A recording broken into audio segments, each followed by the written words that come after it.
Welcome back. Yes. We got the big brains on again today, and I don't think it's inaugural. What's the closing last podcast from the basement at the Serrano house? Is him and his family are moving to a new compound, a new farm. But 23 years. Yeah, but it's gonna be fun. You know, all the new stuff, a new barn with new equipment, bigger gym, new toys, more space. Yes, it's gonna. I mean, that way I don't have to have Brian at 9 in the morning. He can just go to the freaking place and work out, and I don't have to get up. Yeah, the barn slash gym slash dog training center is Yes, attached it's from gonna his be place. awesome. But we also got the big brain of Dr. Dylan Seeley on as well. Thank you, boys, for joining me. And we're just going to grip and rip just right from all the Instagram questions. There's a bunch, so we'll try and keep it somewhat composed as far as the length of the answers. But obviously, sometimes you never know where any of this is going to go. Kind of a fun first one. What supplements or vitamins to get the most out of your hyperbaric oxygen therapy, HbO2 or HbOT? Hyperbarics. Yeah. That is a question that is very difficult to answer because it depends what that patient is in the tank for. So you tell me, is it a cancer? You know, what is the situation for that patient being involved? Now, what we do in the office right now, and we started learning about this recently, we're injecting we're doing stem cells, and we're doing IV vitamins. Now, we do it because supposedly, with new research coming out, enhances the work of the body, or it makes it work better. Now, most of the time when we have a client, they're coming with severe diseases, and I don't have no specific cocktail for one situation. It depends on the situation. If you're asking, and I'm assuming on this question, what vitamins should you take before you get into that tank? I would say no, not right now, because I want to see how you feel with the hyperbarics, number one. Number two is, I do recommend people that come in, and we have patients that I had never seen either. They just ask me after they get into the hyperbarics. I do recommend actually a nasal spray, believe it or not, to unplug your ears, because sometimes when you go into the tank, your ears feel like they're going to blow up. And the nasal spray, most people know as Afrin.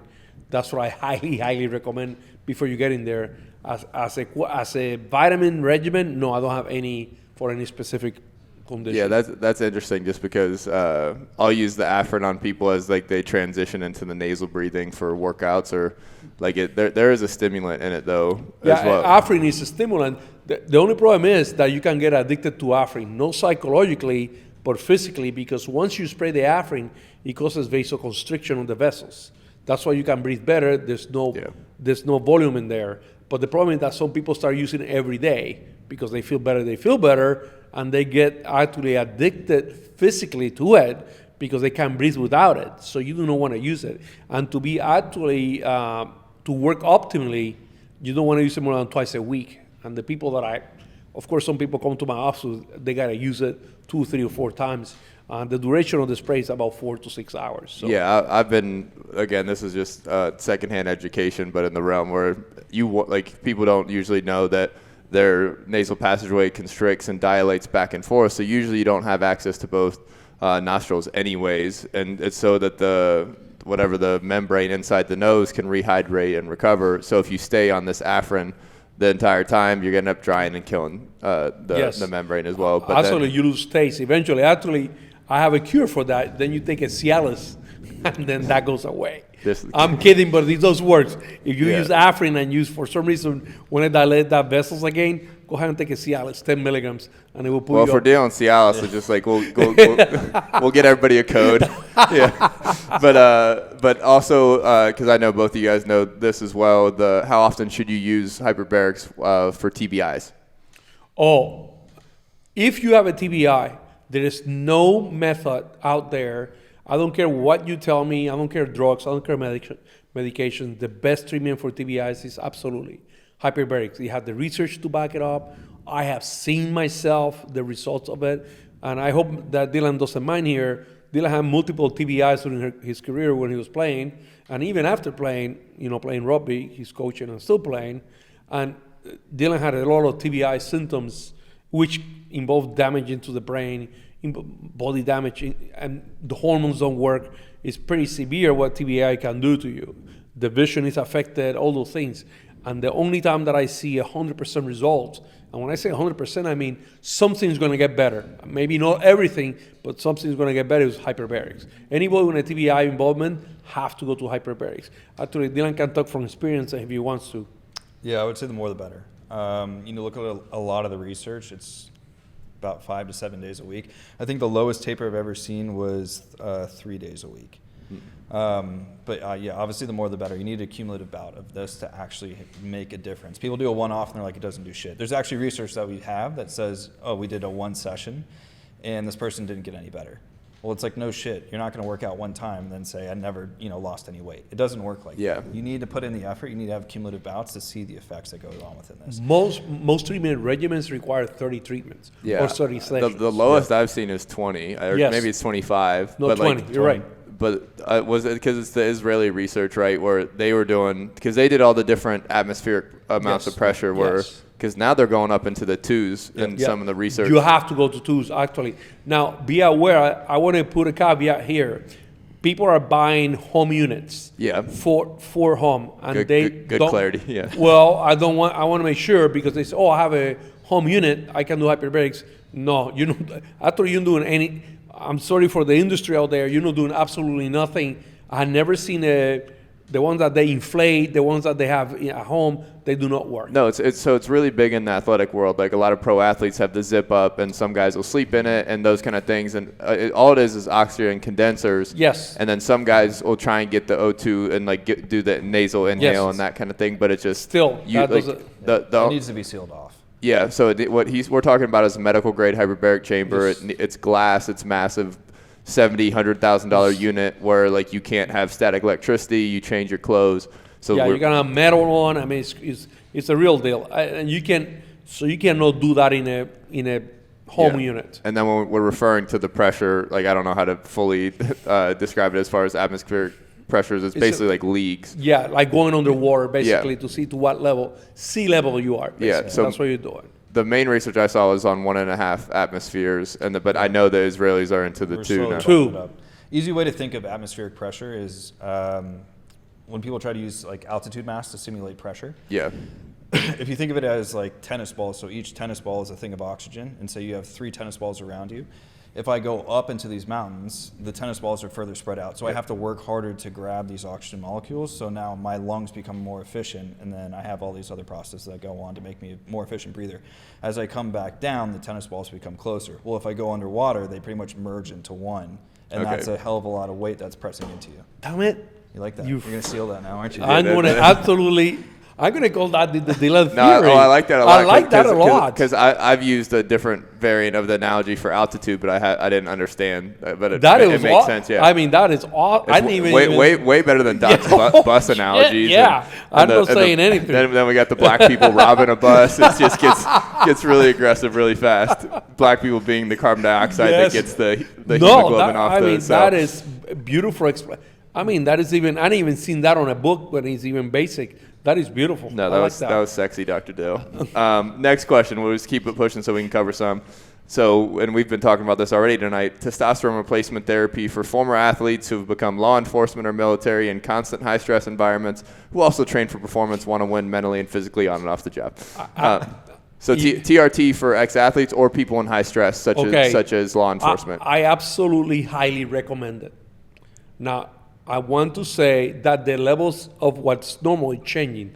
They're lowering the levels of what is normal because what we're taking sick people, getting their testosterone levels, and we're seeing a trending to get smaller or lower and lower and lower. So, for example, when I started medical school, the lower level was 410 and up.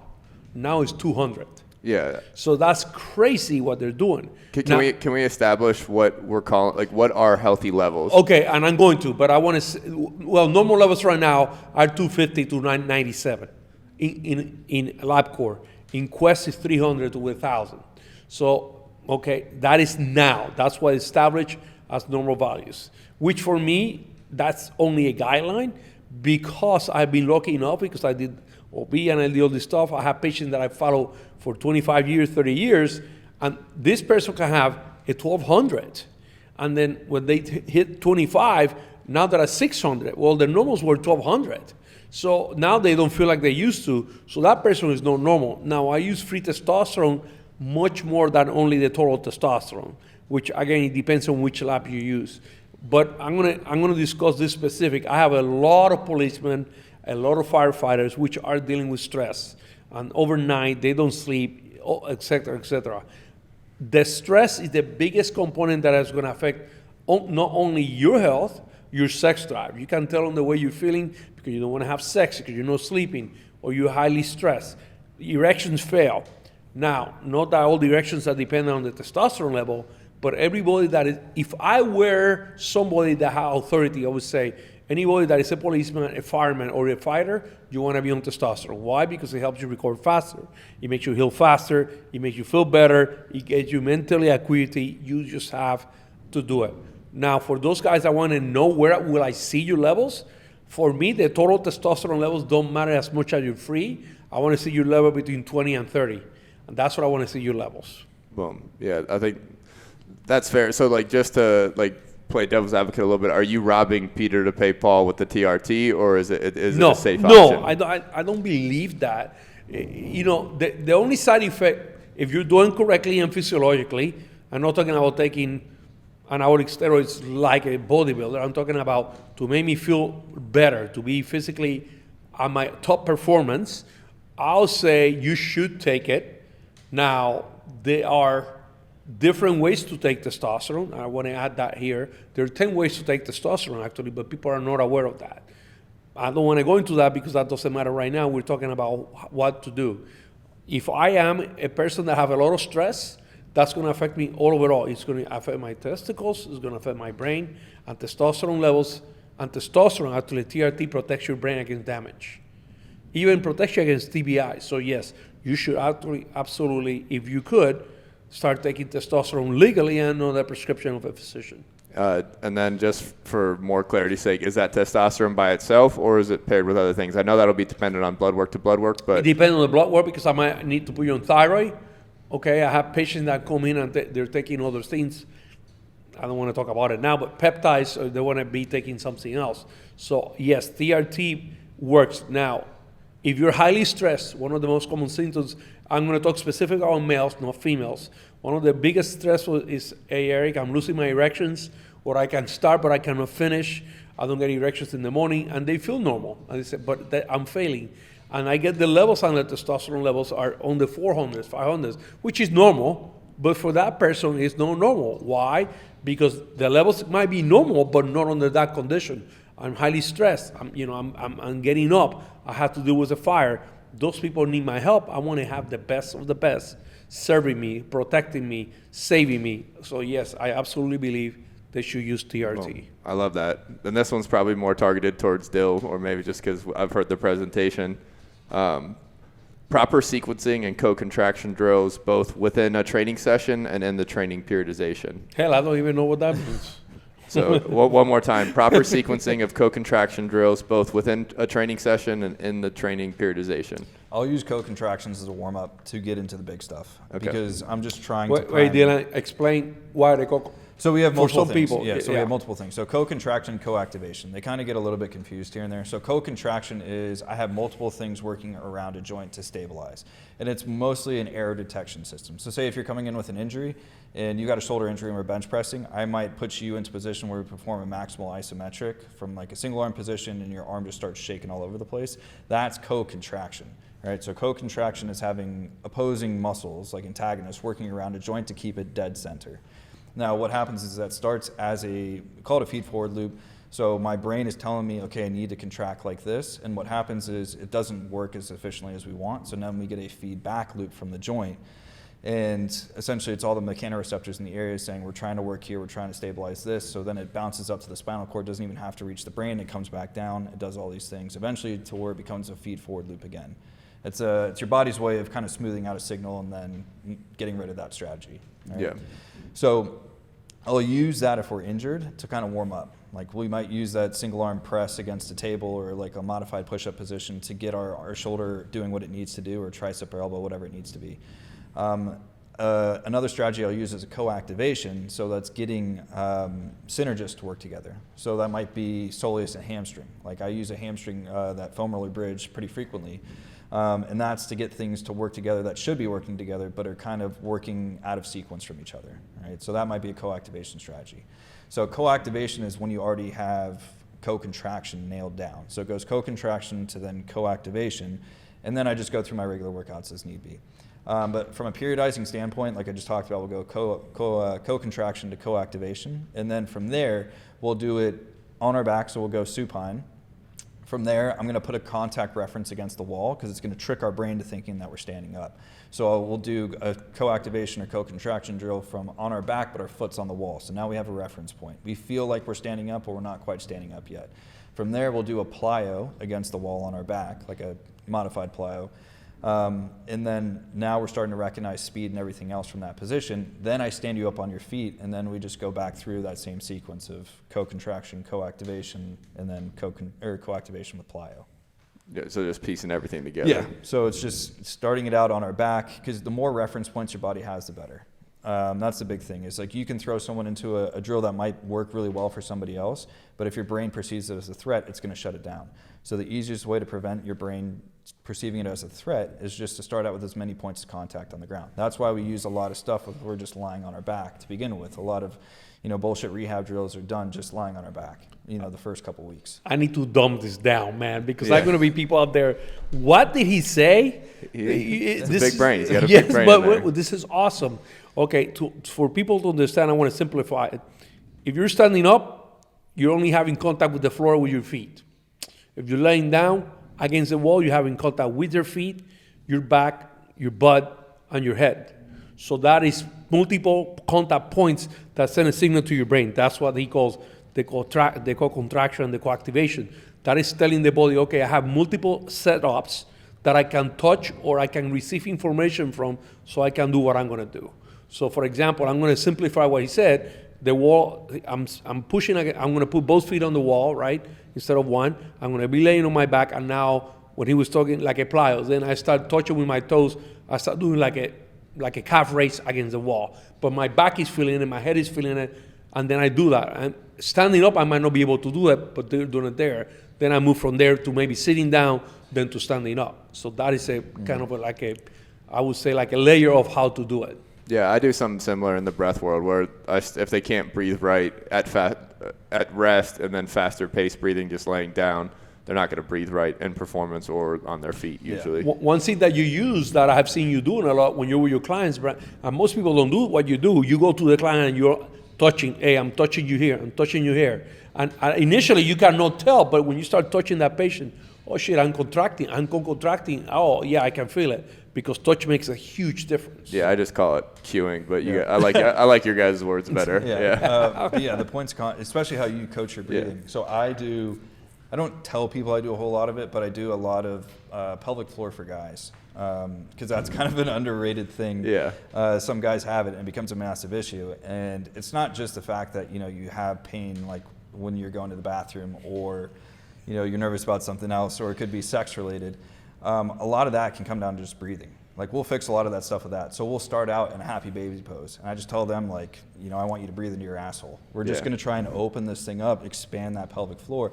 And then from there we put them in a seated position, right? Or no, from there we go quadruped, we'll rock back, and then we'll slowly rock forward to change the shape of that pelvic floor to tighten it down, and they still have to breathe into it.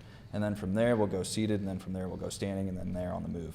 So there's always a sequential task because you're just tightening the pelvic floor more and more and more. Yeah. With some of that stuff, but yeah, that's kind of a.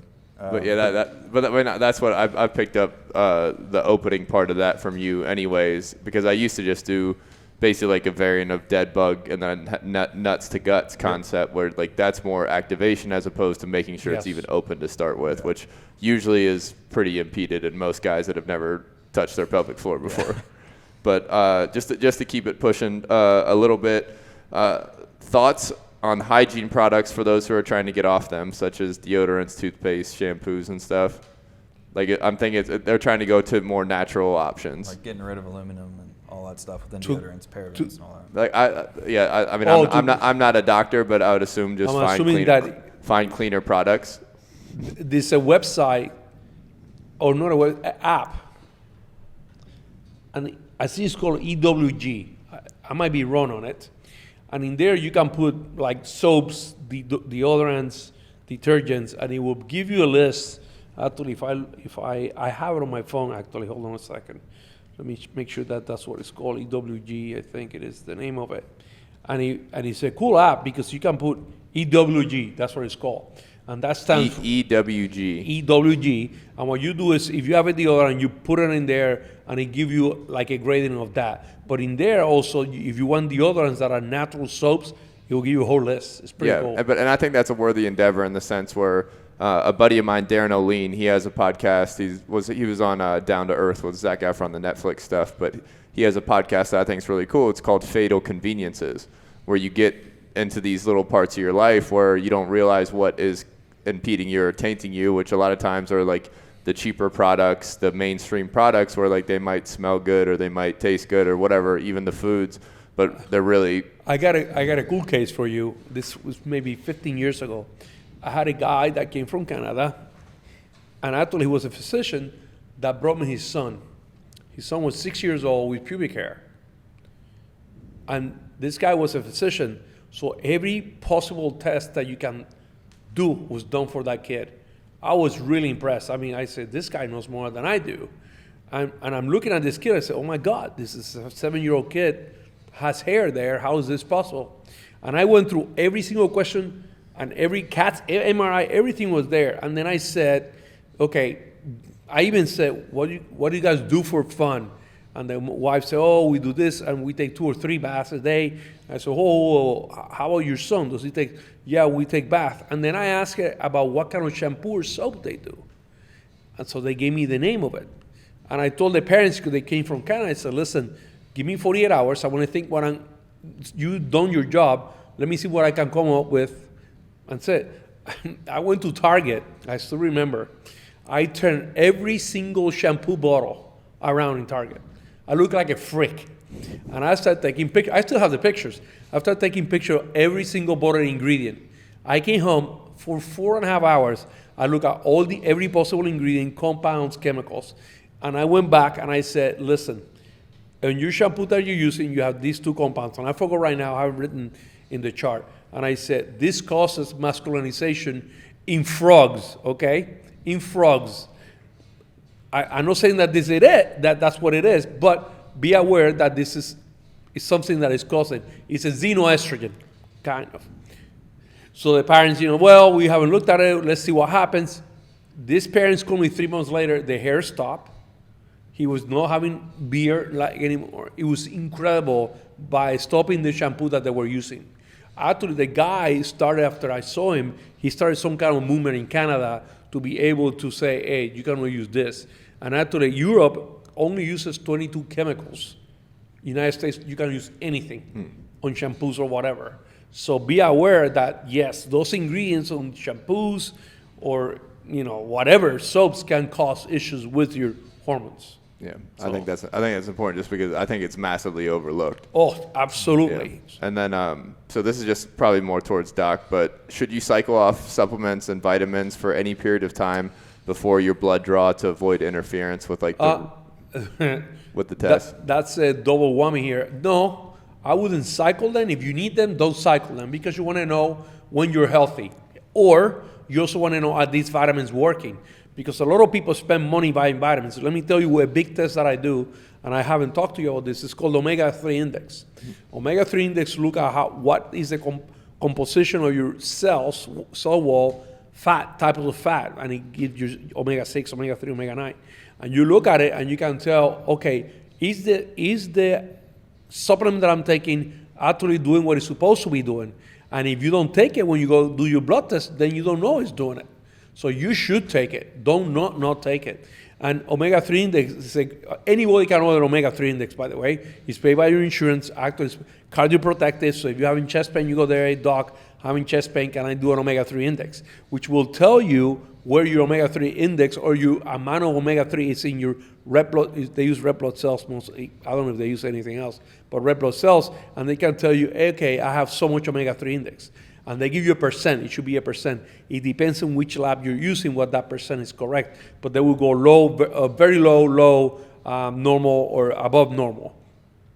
And it will tell you if you need more or less. I absolutely will not stop my vitamins before I do a blood test because I want to see if they're actually really working or actually I'm taking the real stuff. Yeah. So do not do that. Yeah, that makes sense. It breeds accuracy, I guess. This is also going to be targeted at Doc more racially than anything. But what are y'all's thoughts on consumption of nightshade vegetables? They're very common in the Latino diet, and we're very interested in hearing what you have to say. Actually, believe it or not, Can you explain to my little brain what a nightshade vegetable is? he said Hispanic specifically. This is interesting. Latino, yeah. What's a nightshade vegetable? Wait a second. I'm trying to think. Tomatoes are a nightshade, basically. I'm Googling. I wish I had. No. I need like a Joe Rogan, Jamie Googler. No, I'm trying to think about Latinos because he specifically asked. Tomatoes, peppers, Yes, eggplants, white potatoes. But I'm trying to think man, Latinos, we don't eat that many potatoes. They belong to a plant family called the Solanaceae family. Yeah, but tomatoes is the biggest one. Yeah, encompasses deadly inedible plants like tobacco, belladonna, and mandrake as well. Thanks, Jamie. Well, the only thing I can say is, do they make a difference? Yes, I do have. Actually, in some instances, for those listeners out there, tomatoes can cause headaches, and oranges can cause headaches. Actually, if I go through the list of agents causing headaches, oranges and tomatoes are up there. I do not know why. And this is not a nightshade, but broccoli, if you're breastfeeding and you eat tomatoes or you eat broccoli, the baby will be affected. I see it very commonly with that way. They get reflux, the baby gets reflux. They got the sulfur smelling stool and cramping pain on the baby. So try to stay away from tomatoes and broccoli. Now, in nightshades in Latinos, I was trying to think where is it coming from. We don't really use, the only thing we can say is pepper or tomatoes that I can think of as being a Latin guy.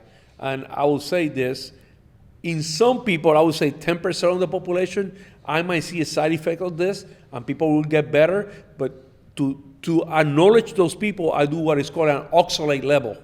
So, for example, you come in complaining, hey, Eric, I'm having joint pains. I've done everything. I don't know. I get an oxalate level. Now, strawberries has high oxalate levels. So don't only know. But an oxalate level, give me a guideline. Spinach are high on oxalate. Kale is high on oxalates. So, all these non-nightshades can be affecting you more than the nightshades. Now, but Hispanics don't eat those that often. But tomato is the only one I can think of at the top of my head. Would that affect you? No, I don't think so. Unless you have rheumatoid arthritis, I see them being affected. Yeah, back when I was trying to solve my ITP. That is true. I was Tell the people what ITP stands for. Idiothrombocytopenia, just unexplained low blood platelets. It's something I found as I was trying to get into the NFL. But one of the holistic, I say that in quotations, approaches was to eat a bunch of raw tomatoes, which I hate tomatoes.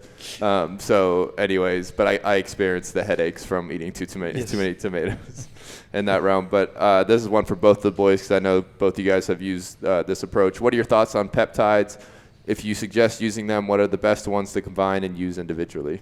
Okay, I don't prescribe peptides because they're not FDA approved, right? So, but people ask me a lot of questions. I gave a couple of lectures on peptides a few years ago, and I know a lot about it because my population, I started to use and experiment with peptides. They're easily accessible, one. Most people tell you, peptides are a new therapy. No, actually, if I tell you guys the number one peptide prescribed is insulin. People have no idea that insulin is a peptide. And peptides work amazingly. Peptides do work. Now, he's asking the three most common ones that I see people using in my office. Again, I do not prescribe them. BPC 157 is used a lot for joint pains injection-wise. Now, the best results that I see from BPC 157 are not from the injection, but it's oral. It makes a massive healing intestinal compound. The reason it comes from the molecule called ghrelin, that is what your stomach releases to induce hunger. So be aware of that. Another one is a classification of different ones, semorelin, tesamorelin, ipamorelin, all those increase insulin growth factor 1, so stimulation of the growth hormone. They all work absolutely amazingly. It's combined with the right diet, they induce weight loss, or you get leaner. They allow you to lose local fat. And by the way, people are going to say, no, you cannot lose fat locally. Well, if you start injecting these peptides locally in your belly, you're going to see a decrease on your fat belly, which you're going to say, no way, but it does. I mean, is it a local action? I don't know the answer to that, but you can actually see it. That's one. Now, I don't want to sell anybody. There's something called C-Max, and people are not aware of this. Okay, so C-Max is actually over the counter. You can buy that on Amazon, nasal spray. 4 years ago, I had a patient that came in with his child, a 14-year-old kid that was really depressed, and the kid completely changed. He was doing homework. He was acting normal. He was doing all these great things, and they found C-Max on his book bag, right? And the parents didn't know what it was, and they were concerned. They call it snorting this spray, right? So I didn't know what it was, right? I said, I don't know what this is. Let me look into this. And when I figured out, I said, oh my God, this is a peptide, and it's selling in Amazon over a nasal spray called C-Max. And I said, this is amazing. When I found out in the literature, it was incredible. Now, I've used C-Max in then to people that have non-responsive to SSRIs or antidepressants, and this C-Max peptide does wonders for those people. So do I recommend it? No, I don't. I'm just telling you the facts. Now, it comes in nasal spray. It is injectable. It can be easily mixed and make a spray if you want to, but it's used a lot now. And it's a mental response to this peptide. Interesting. Yeah, that's one I haven't heard of either. So yeah, I'm telling you guys right now because I see it so often, but it's for antidepressant properties, concentration properties. Actually, peptidescience.com, if you look into it, I think they just recently put it in there. And you can look at the scientific literature on it. Yeah, and then I know a decent amount of people that get their peptides from Peptide Sciences as well. It's legit, so. Yeah. It is good stuff. I've seen BPC 157 done intranasal. Had some good success with TBIs with that. Simax as well. A big thing if you're going to do injectables, I just had a talk with someone about this with someone today. If you're going to do it, you don't just put the bacteriostatic water and just blast it right into the vial. By the way, if you're going to, I have patients, I want to put 5 cc. In the bottle, you cannot put 5. Don't try it. It doesn't work. 12 years of experience, your maximum you can put there is 3 cc. Don't go above that. You can't. I just want to make sure that they know that. Nuance. Yeah, so make sure if you're going to do it, you're going to drip it into the side of the vial and just let it run down because those peptides will disintegrate. They are very touchy. I've gotten recently exposed to peptide bioregulators. There's a company out of Russia that's been starting to develop some of this stuff. I'm aware of it. And it is some pretty cool shit. I haven't dabbled enough in it to really have an honest opinion on it, but from what I've seen, you can actually target specific structures, whether it be blood vessels, cardiac tissue, pulmonary tissue, brain tissue. I mean, they can really make it hyper-specific, whereas if you just take a BPC, it just hits everything, depending upon your route of administration. If you're going to take it, intranasal, most likely your brain's going to respond to it a lot better. If you're going to take it, orally, your gut's going to respond to it a lot better. If you're doing injectable, like the localized tissue is going to respond to it a lot better. It doesn't mean that it's not going to hit everything, but whatever gets exposed to it first gets exposed like the most to it. No, I like that a lot because obviously most of the time, the times that, I can say it on here, I'm not getting tested anymore. And it was legal when I was doing it, the BPC 157. MK677, it was used a lot by the football players. Yeah, quote unquote football players. Well, yeah. I'm just saying football players. Yeah. That's a cool thing though with SARMs as well, is that you can stack them on top of these peptides. So what is it for Austrian MK2866? But it's crazy that SARMs has such a more negative connotation. Because we don't really have a lot of the research. But that's right. And most of I do want to add, some of the SARMs, they have a lot of bad side effects, actually, especially if you're a child. But I want to tell all the children out there less than 19, the SARMs will make you stronger. They work, but the side effects, I have a 16-year-old kid just this week using SARMs. His testosterone was 16. That tells you, and this kid brought because the father plays football, brought it in. and he didn't know why. And of course, he was using rat 40. Yep. That's what he was Yeah. using. And not that they don't work, it's just that you have to be careful how long you use it, how much you're taking. Be aware of that. It will shut you down. Yeah, I mean, I ran blood labs on a kid when we were in college together. He was taking Rad 40, and I was like, "When's the last time you get a blood test?" He was like, "I never had it done." So he got it done, and his LDL was through the roof. Looking at some of this stuff, so it's going to have a massive, AST, ALT, all this stuff. So it's going to have a massive effect on your liver as well as your fat metabolism and everything else. So they're not bad. We just don't know enough about it yet to say, this one's good, you can kind of get away with it. Whereas, if you take steroids, we know enough about it to say, okay, you can take this for this amount of time, then we have to cycle off. But, going back to the peptides and the SARMs, if you stack like an MK2866 with the BPC-157, like that has tremendous healing properties. So because with the MK2866, we actually have research within rats, like it regrows bone. Right, so it regrows the bone. So if you have a fracture or something else, and then you mix that with the BPC-157, like it's phenomenal in speeding up a healing process. Doesn't mean it doesn't come without risks, but it's big risk, big reward. I also want to say something on SARMs. SARMs are sometimes drugs rejected by the pharmaceutical industry. Just remember that.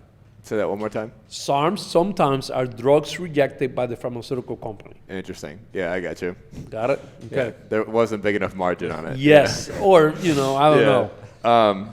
This one's from Ebner. So we've talked to a bunch of the Q&As, me and Doc have touched on this as well. But we'll just rehash it real quick. We'll keep these quick. But overall thoughts on cholesterol, total versus HDL and LDL individually, threat of high cholesterol, and how to eat high fat while not driving those numbers even higher. Okay, Nate, cholesterol is not what the people or what physicians are telling you. 50% of all the hormones are made out of cholesterol. Testosterone, estrogen, cortisol. 100% of vitamin D is made out of cholesterol. 53% of your brain is cholesterol. 80 to 90% of your bile is made out of cholesterol molecules. The body has two ways to make cholesterol. One is the statin, how the CoA reductase, that's how they affect it. So I want to tell people, as a physician, we started with cholesterol. It was the bad, cholesterol was bad. Then when we reduced your cholesterol and we didn't see the changes we wanted to see, then we went to the HDL. So if your HDL is low, it's bad for you. Then we didn't get the results we wanted. Then we went to LDLs. Oh, the LDLs are the bad. If HDL is low, but LDL is low, you're okay. Well, we figured out that was not true. Now, if you go to a physician that knows what they're doing, it's not even the cholesterol you need to worry about it. It's two molecules. It's called the ApoB protein and the little lipoprotein A. So remember, ApoB, big, large B, for bad, and little lipoprotein A, so bad, the word bad, okay? Now we're saying, oh no, it wasn't cholesterol, it wasn't none of those, it was these two proteins, all right? And if you look at a cholesterol molecule, and I'm gonna send you a slide so you can show it to the people, you look at chylomicrons, when you eat and you absorb these fats, they're called chylomicrons. That's what goes into your limbs. So look how God is, G-O-D, no M-D. God gave you a highway just for fats. So that tells you that you need to eat fats. I want to repeat what I'm going to say. There's a highway in your body just for fats. It's called limbs. All it carries is fat, your white blood cells, your immune system. Your immune system is dependent on fat. Yes, there's cholesterol in there. There's a lot of fat in there because it's necessary to take those fats to where they're needed. Is cholesterol bad for you? Absolutely not. The longer living people on the world always have large amounts of cholesterol. So cholesterol is a money-making molecule. It's not a health-making molecule. Okay? We can give you a pill and we say, oh, you're fine. Cholesterol does, statins do not decrease any of the heart attacks or anything like that. The new ones, the PCSK9s, they reactivate or make the activation of platelets more abundant, so be aware of that. So if you have a high cholesterol, the question is, why do I have high cholesterol? Is it because I don't making enough testosterone? Is it because I don't have enough vitamin D? Is it because my body is affected, my digestive system is affected. My body is making cholesterol because I need to make something with it. Now, I want you to listen to this. Your body makes 80% of all the cholesterol in your blood. But if I start feeding eggs, by the way, when I was competing on powerlifting, I would have 12 eggs in the morning, 12 eggs at lunch, and 12 eggs in the afternoon, right? Disgusting. Because I know, but I wanted to keep my weight. I couldn't eat junk, so I had to eat that. My cholesterol, eating, 36 eggs a day. By the way, I have to do life insurance. I don't want my butt, I don't want to be poked at all, but I have to have life insurance. My cholesterol was 176, eating 36 eggs a day.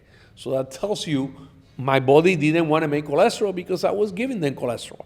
So if you want to lower your cholesterol, eat fat. You will not make cholesterol, and then you start using that cholesterol to what you need. Yeah, I think we'll call that beautiful. Okay. So kind of in the same realm of like longevity, but also in the same realm of diet, and I always butcher this word, but is deuterium a concern with nutrition regarding mitochondrial health long term? If so, should we be in a low carb state for most of the time? Many high deuterium foods such as carbs may cause mitochondrial dysfunction. Shit, whoever asked that question is a PhD. There's no way. That was not only was a straight question. Definitely a doctor. Yeah, that's Dr. Mata, yeah. Okay, I was going to say, no way. Yeah. That was too specific. Okay, let me, Dylan, can I take this one? Yeah, take Yeah. Okay, That's out of my wheelhouse. so he's talking. You want me to take a crack at it? Okay, deuterium is a high level of hydrogen. I'm going to use Dylan's analogy. I'm going to have a bunch of hydrogen. So the more hydrogen accumulation you have, the more damaging it is for your body. That's what is told or said, which is partially true. So the mitochondria produces hydrogen, but also produces oxygen. So we actually make water on the conversion of energy. So Dylan is the expert on this. I just know this. Dylan's whiteboard on the Krebs cycle. Sexy. Yes, so I know he's the expert on this, but I'm just saying that. So for those people out there, deuterium is actually is considered a high levels of hydrogen or gas of hydrogen. Now, in the research shows that when you have high deuterium or hydrogens, you actually have a higher tendency to get cancer and things like that. When you have carbohydrates, and who is it? Dr. Mata? Dr. Mata, yeah. I would love to see what he does for a living. Can carbohydrates do this? Yes and no. Because when you break down carbohydrates, this is a tough question here. Let me think of how I'm going to answer this. High carbohydrate diets are damaging? Yes. It has been proven, and I agree with you. Yes, it can be more damaging. Now, I'm going to base it on research because I never want to present something to the listeners that is not research-based. Can high-fat diets, or let me be more specific than that, can low-carbohydrate diets be beneficial for or preventing this? I absolutely agree, but not because this specific situation is because what he's saying about the Warburg's phenomenon on cancer. We know that when we eat carbohydrates, we induce acceleration of cancer, okay? For example, and this is I want the listeners to understand this, if I have cancer and I want to know where it is, I do a PET scan. And a PET scan is a highly specific, amazing test. It can look at your organism and see how it's working. So they inject you with a solution, and the highest metabolic activity is by cancer cells because they want to suck it all in and use energy to keep reproducing nonstop. That's a high level of hydrogen. Got it? So that's how we know. But the interesting thing is when we inject these patients to mark the cancer, guess what we inject? Glucose. Glucose that lights up. So that's kind of interesting that we're injecting you with sugar that is marked to glow, right? And then we say, oh yeah, you have cancer because they accumulated on this organ, so organ. So Dr. Mata, I will say, yes, you're correct. I do not know or I'm not familiar with any research from the top of my head that have looked at this specifically, but I totally agree with you. Yeah, and then obviously, so I think part of the question is him also making the case for not eating carbohydrates all day and just keeping them to smaller windows. I would say that is true.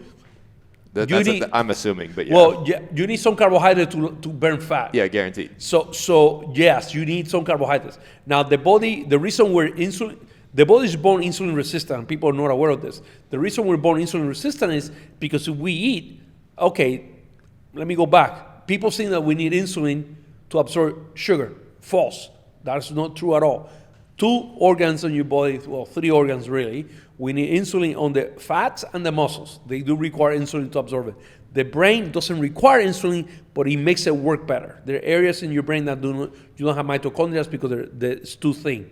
Now, be aware that if we're born insulin resistant, it's because we want to protect our brain, and we don't need sugars all the time or carbohydrates. But we require them sometimes because we're hunting, we cannot find food. All of a sudden, we find this food, we eat as much as we can. We want to have high levels of insulin so we can absorb it. So that is the premiere for that. Nice. This is for both of the boys. At what point did you realize you were going to be a doctor in your respective fields? Was there a turning point or a switch that went off that immediately made you realize that this is what you want to do for a living? I always wanted to be a doctor. Now, not this doctor. I wanted to be a vet all my life. Damn it. I thought I went to school at Kansas State because I wanted to be a vet. And they have one of the best vet schools in the nation. And by the way, I got to put a hint here. Rebecca, my daughter, is a vet now, so it's kind of cool. I wanted to be a vet all my life. And then when I started playing sports there and doing sports, I said, well, I like sports medicine a little bit. I started my master's in exercise physiology, but I still was working at the vet school. And all of a sudden I said, well, let me go to the vet school. Let me go work there. But then I got interested in such interest on human performance that I went the other route. But I always wanted to be a doctor. Nice. I would say it's the exact opposite. I didn't give a shit about being a doctor. Still don't. So originally, when I worked for Justin Kavanaugh, I only wanted to stay there and work. All I wanted to do was train athletes all day long. And his thing was, I won't hire you back until you become a doctor or something. So then at that point, I'm going into my senior year of college, and I have no idea what I want to do. So I'm looking up all these doctoral programs. I'm looking at, I remember the 2 that stuck out was I was like, I can go be a physical therapist, because Shenandoah University had a branch right next to Cavs gym. Or I could go down exercise science route. I had a big interest in muscle physiology. Boston University has a really good muscle physiology lab. So those were the 2 that I was, really harping on. So I didn't realize this at the time, but when you apply to a physical therapy school, you apply to an agency. And then the agency then sends your transcripts off to the university. Well, due to all the middleman bullshit, my transcripts didn't get there in time.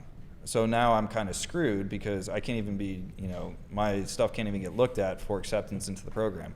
So now I really have no idea what to do. So I'm going, I had a rugby tournament that weekend when I found out all this news. And my coach at the time says, hey, just talk to this chiropractor. They actually give you rugby scholarships to go play for this school. I said, no shit. So I talked to the guy. He said, okay, let me set you up with a visit.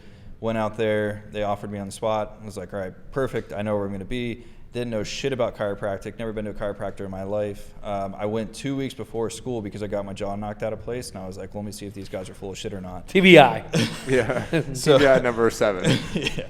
So I went and got work done. I was like, oh, this is kind of interesting. And then that's how I ended up actually in chiropractic school. The only reason I went was just to play sports. So yeah, but so 2 different stories, which is pretty cool. Great story. In retrospect, now, are you happy with the choice? Yeah, I would say it's not bad.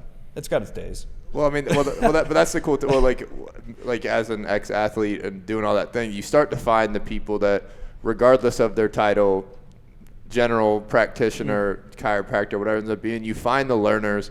You find people that have generated some type of leverage on their knowledge to, again, add to the industry, add to the athletes in front of them, all those kind of things. So and like obviously why I love both of you guys in that realm, that you've never stopped learning, you earned everything you got, but you also continue to learn and apply and trial and error. And absolutely. I was disappointed I know people are going to think I'm crazy. I was disappointed for being a medical doctor because in the hospital I was a champion.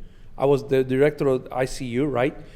But as soon as the patients walk out of the hospital, I was not good at all. I was saving life in the hospital. I mean, the hospital was amazing. I was able to do whatever I wanted because I'm in the ICU. I intubated you. I give you drugs. I keep you alive.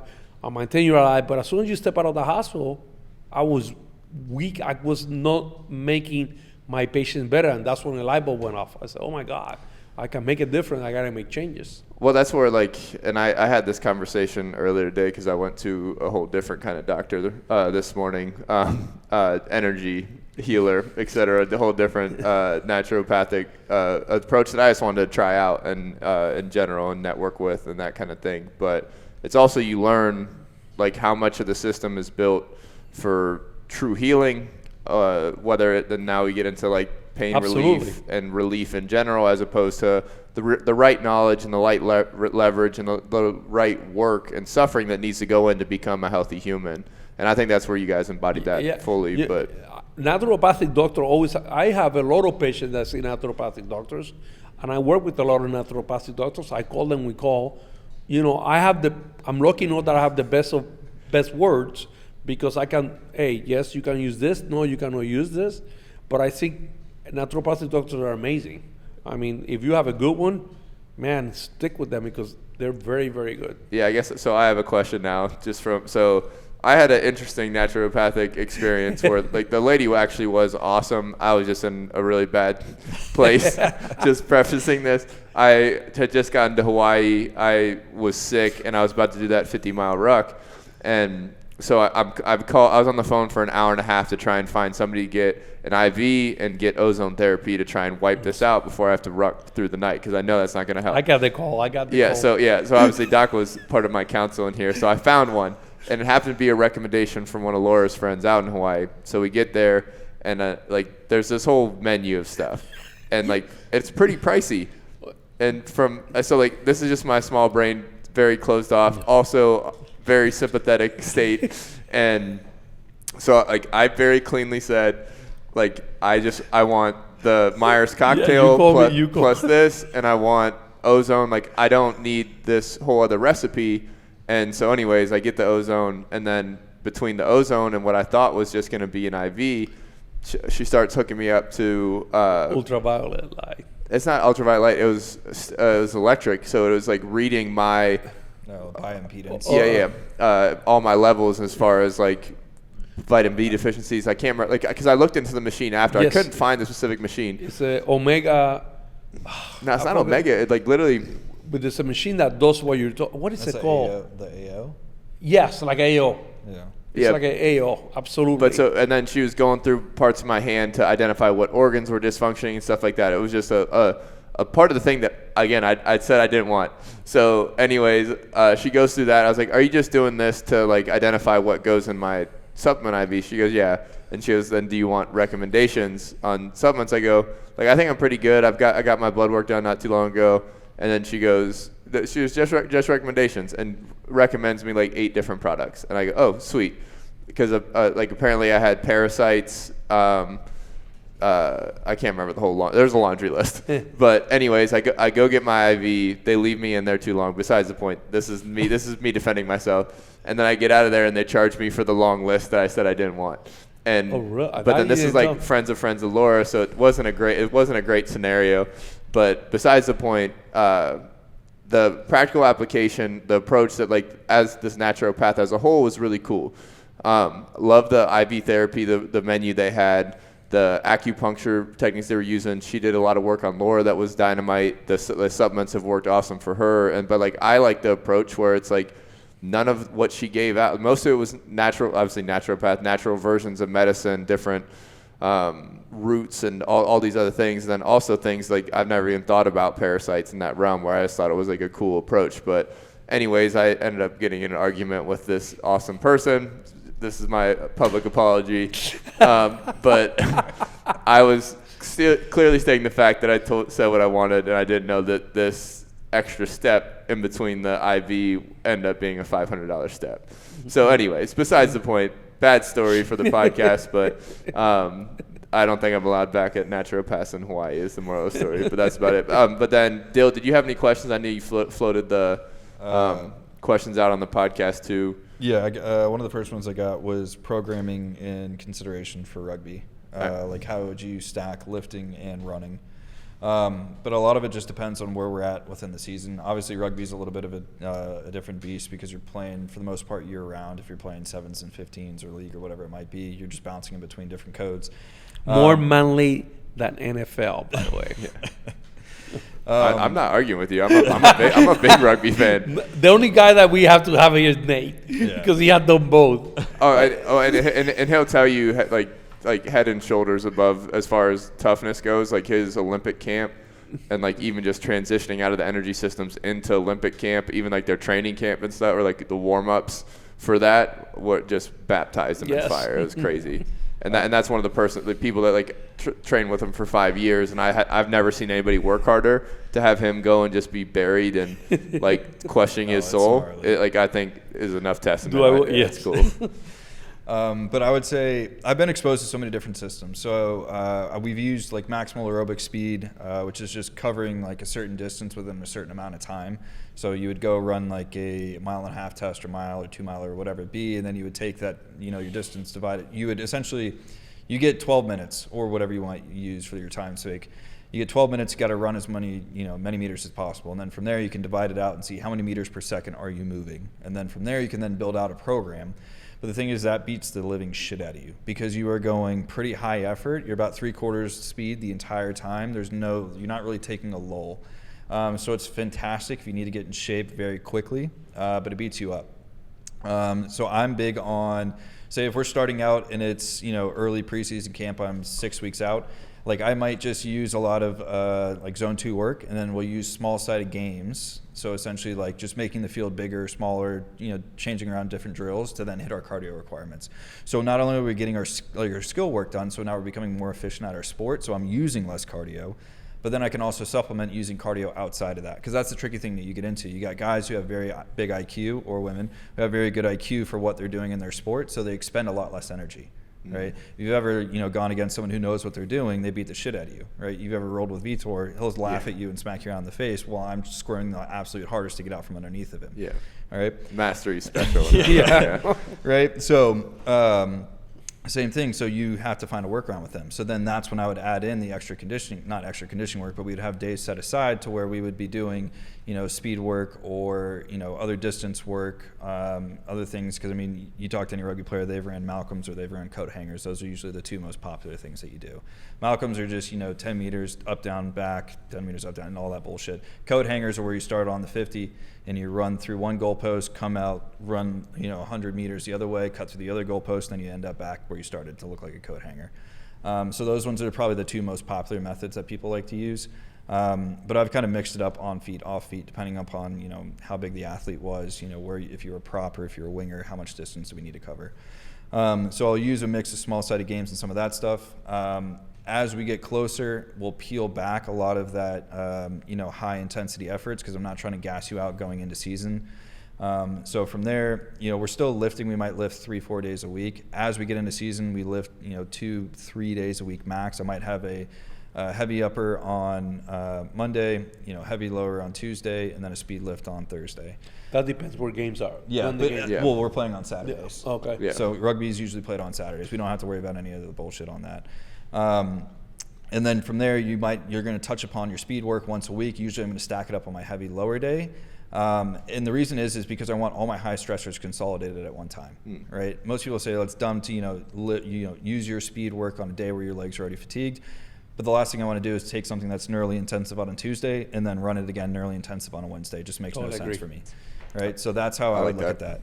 And then, from there, we might touch upon certain things like my, lactate work, my lactic glycolytic work. It tapers. It takes 4 to 6 weeks to build up, and then it's got a 2-week residual. So we'll probably hit it every 3 or 4 weeks, depending upon who we're playing. So I would time up when I was handling stuff for Palmer. I would time up things by who we were playing. If we were playing someone that sucked that weekend, I knew we could push a little bit harder in conditioning because we weren't going to expend as much energy during the game, if that makes sense. Yeah. So then you can start timing things up like that. I like that. I don't know if you got what's I can't remember what Nate called it. Is it the Yaka yard? Yeah, the Yaka yard. Mike Friday's big on those. What is that? It's just absolute torture. It's a mix of just like going back and forth, hitting ruck shields, making tackles, up downs. You name it. It's just continuous, and you're going from one thing to the other. Our coach, he would call it like churning butter. So essentially, like his big thing was, you would start and there's 6 shields lined up. You would go, you would hit one, you'd back pedal, hit the deck, come back up down, hit the pad, come back, and you would do that. You would go through all 6 pads. And then from there, you would run through a line of people holding shields that are just trying to put you on your ass. And then from there, you're taking off, running 20 meters out, coming back, sticking a couple tackles, hitting a couple rucks, getting pulled off, and then you're done on the cycle. And then you go back through in another like minute. Duck space. Yeah, but we used to do those all the time. Yeah. But yeah, I mean, it's just a different level of conditioning. It's similar to if anyone's ever wrestled. It's like tapping into that type of thing. That type of dark place. Yeah, it's like you just got to dig deep and go through the bullshit. Because anyone who's ever, especially is playing sevens, like when Nate played sevens for that, it's it's all out. There is no stopping, because if you stop, you get exposed. You just have to keep going and going and going. Yeah, that's bananas. All right, just 2 quick questions to close it out. Best test to assess gut health, and favorite dietary strategies or probiotics to improve overall dysfunction. We've talked about this on one of the Q&As before, but if we just want to best test to get health on your gut history. You need to talk to the patient, ask the right questions. I don't care. There's no test that is better than your history. Okay, why? Because when I eat dairy, I get sick. Well, that's telling me right there. So don't ever go out and say, I want your best test to get the best results. No, it's your history. You need to sit down there and ask the questions. Remember, I know that sounds easy, but you have to ask the right questions. 2 is about testing for stool. The stool analysis is from the last part of your colon. It is not your whole intestines. It's only the lower third of your colons. So the stool analysis just give you ideas. Now, people don't understand how they do stool analysis. Stool analysis are done this way. I want you to understand the basics of it. I take a piece of poop, I blend it, and then instead of looking at the bacteria, I look at the number of DNA fragments or RNA fragments in that particular stool. So they're not looking at the bacteria. They're looking, there's this number of pieces of DNA, RNA. Oh, there's a high number of them. There's a probability that that's what it is in there. So we don't even know exactly which bacteria is in there. We assume by looking at the DNA, RNA. Now, again, it's the lower third component of your colon. That doesn't tell you what's in your intestine, what's in your stomach, because there are different pHs, different living organisms, parasites, whatever. 3, I want to say this, and I know people are going to think I'm crazy. I took the same patient, poop in the morning, poop in the afternoon, and I said, I want to send both. And I sent it to the same lab. They were totally different, even though it was the same human being, right? I have a friend of mine that he's a physician, actually, and he's a little off out there of the head. He sent a human and a dog poop, actually. And of course, here come the results, right? Yeah. So the dog poop was healthier. Well, no, I mean, they give you, this is but it was a dog, which he told me, Eric, look at this. They're saying that he has this. So be aware of those tests. Not that they're guidelines, but this not the end all. Probiotics for me are the last resort of treatment, and let me explain this. If I have issues with my gut, I need to remove what is causing the problem. That's number 1 rule. Remove what is causing. It's a eating, it's a stress, it's a your wife. I mean, it can be a stressful. She's stabbing you in the stomach. Yeah. I mean, she can stress the shit out of you, and you're gonna get sick. You need to don't eliminate your wife, but you need to keep the distance with your wife, right? Be aware of that. Once I remove that, then I need to repair that gut. So if I introduce bacteria to a house that has holes on it, that bacteria is going to come in anyway. I don't want that bacteria coming into my house. I want to keep it away. So I want to repair that hole in the wall that consists of glutamine, might consist of fish oils, whatever I need to repair. Then I do not introduce. What I do, I add stuff to help me digest the food. Might be pancreatic enzyme, might be HCl, whatever, and that's how I do things. My last resort is introducing bacteria or fungals. By the way, the number 1 organism in your intestine is not bacteria, it's viruses, or they're called phages, Phages. Okay, so be aware of that is very important. So again, the number 1 test is history. Sit down, talk, write it down. I ate this, I got sick that day, I had a fire, had coffee, pizza, or I had a game and I played my worst, and that's when I got sick. Yeah, it's not just what you put in your mouth is what is going to influence digestion. Yes, absolutely. Same as breathing and things along those lines. Last question, thoughts on Chorella supplements, like the... Wuji Chorella. What's that? Like a Wuji Chorella type thing. Sorry, like my the, headphones aren't like the green supplement. Yeah. So it's a algae, I believe. Yeah, It's like a that great spherical- supplement. It's a great supplement. Now, be aware that like the there's athletic greens and all those Yeah. kind of deals. Yeah. it's a great supplement, but be careful because now Chinese supplements are coming out cholera, and they're not good at all, and they're actually contaminated with lead. I know this because I have 2 microbiologists in my office that do analysis of what they have a cholera company, and damn it, I should have their company, but I forgot, in which they analyze a lot of the cholera. Cholera-bind toxins is excellent. I mean, yes, it's a supplement that are. But you got to be careful of the source. Source, absolutely, yes. Have you either you guys looked into the AG1, the athletic greens, if that's like a decent source? No, I have not, but have you, Dylan? I haven't used it. I see it everywhere, and some people swear by it and X, Y, and Z, but it's a lot of benefits that they say are wrapped into like one source, and there's so many ingredients where I worry that it's not as There's potent. no such, that supplement doesn't exist. Yeah, I mean Maybe God, faith, but no. Well, I mean, like it's also they're putting a bunch of different forms of all the other micronutrients and vitamins in there anyway. So it's just like, I mean, Remember, it's a supplement, food first supplement. Yeah. So you can have that supplement, but you don't eat correctly. You but still have to. I still stand behind like having like a very complete multivitamin to Absolutely. defend against deficiencies. And that might suffice. I'll go through and see what the active ingredients are and what's trash in there. But let me know. But boys, always, it's an absolute pleasure. That was good. Good. All right, RIP to the basement. But thank you. Everybody be well. Hey, everybody. Thank you so much for tuning into the podcast. Hope you're getting a lot out of it, a lot of value, or at least some entertainment. But if you are enjoying and getting value out, please don't hesitate to like, subscribe, and review on all audio platforms, and then subscribe on YouTube. All of it would be greatly appreciated. All the support is massive. So thank you and be well.